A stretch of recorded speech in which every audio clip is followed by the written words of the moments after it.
বাংলাদেশ এখনো নির্বাচনের জন্য উপযুক্ত হয় নাই। গোপালগঞ্জের হামলা এখনো প্রমাণ করে বাংলাদেশ ফ্যাসিবাদ মুক্ত হয় নাই। গোপালগঞ্জের হামলা এখনো প্রমাণ করে বাংলাদেশে আওয়ামী দোসরদের শেষ চিহ্ন রেখে এই দেশের মানুষকে তারা শান্তিতে বসবাস করতে দিবে না।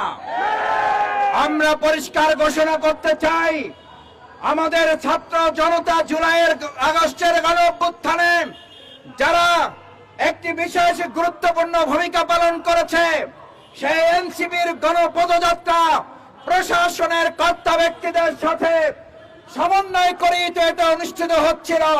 তাহলে প্রশাসন কেন ব্যর্থ হলো? অন্তর্বর্তীকালীন সরকারকেও তার জবাব জনগণের কাছে দেওয়া উচিত। আমরা এটাও পরিষ্কার বলতে চাই, যদি একটা জেলা নিয়ন্ত্রণ করতে অন্তর্বর্তীকালীন সরকার ব্যর্থ হয়, তাহলে কোন সাহসে 56,000 বর্গমাইল নিয়ন্ত্রণ করে আগামী ফেব্রুয়ারি কিংবা জুনের মধ্যে নির্বাচন করবেন? এই দুঃসাহস তো আপনাদের দেখাবার কথা না। অথচ জনগণের নির্বাচন প্রাণের দাবি, কিন্তু দোসরদের এখনো আমরা মুক্ত করতে পারি নাই।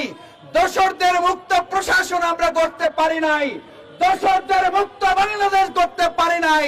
এই অবস্থায় অবশ্যই দোসরদের বিরুদ্ধে জনগণের আন্দোলনের পাশাপাশি প্রশাসনকে কঠোর পদক্ষেপ নিতে হবে।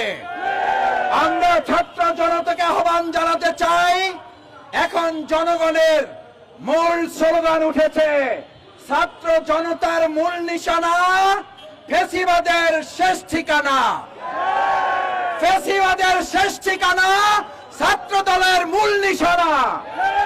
আমাদের এই মূল নিশানা, এই টার্গেট বাস্তবায়নে জনতা যদি রাজপথে নামতে যদি বাধ্য হয়, তাহলে গোপালগঞ্জ জেলা এমন নয় যে বাংলাদেশ থেকে বিচ্ছিন্ন।